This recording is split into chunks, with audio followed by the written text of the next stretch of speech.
दरवेळी सुट्टीला घरी येऊन 10 वाजता उठणारी मी आज 7:30 वाजता जाग आली आहे. किती प्रसन्न वाटत होतं बाहेर. चिमण्यांचा चिवचिवाट कानांना मंत्रमुग्ध करत होता. रात्री आईला हॉस्पिटलमधून घरी घेऊन आलो, त्यामुळे सगळेच प्रचंड दमलो होतो. मी आज नाश्त्याला केळ्यातला शिरा बनवायचं ठरवलं. मला ना खूप आवडतो. पप्पा सतत विचारत होते, वेलची सोलून देऊ का, काही मदत करू का. त्यांना वाटत होतं मी दमेन, म्हणून धुतलेली भांडी लावणं, चूल पेटवणं, पाणी भरणं अशी खूप मदत केली त्यांनी.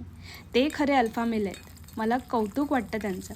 सुट्टीला घरी आल्यावर उठायच्या आधीच आईचा गरमागरम नाश्ता तयार असायचा, ते पण सकाळची सगळी कामं करून. पण आज आईचा रोल करत असताना असं वाटत होतं की एक सेकंदही नाही आहे बसायला. म्हणे आई कुठे काय करते. आई ना बरंच काही करत असते, ते कुठलीही तक्रार न करता. एकावेळी 10 वेगवेगळी कामं करण्याची मॅनेजमेंट स्किल या आयांकडेच असू शकते. आमच्या घरात ना मुकुंद काका दिसणे इज कॉमन. म्हणजे जसे फॅमिली डॉक्टर असतात ना, तसे हे आमचे फॅमिली मेस्त्री आहेत. यावेळी ना पप्पांनी अंगणात त्यांच्याकडून झोपाळा लावून घेतला. मला प्रचंड आवड आहे झोपाळ्याची. आजकाल आमच्या शेजारच्या झाडावर उड्या मारणारी माकडं येत नाही, म्हणून त्यांचं काम बंटी आणि अन्वयच करत होते. असो, घरात किती कामं असली तरी का होईना, पण मिळणारे विश्रांतीचे 2 क्षण सुखाचेच वाटले.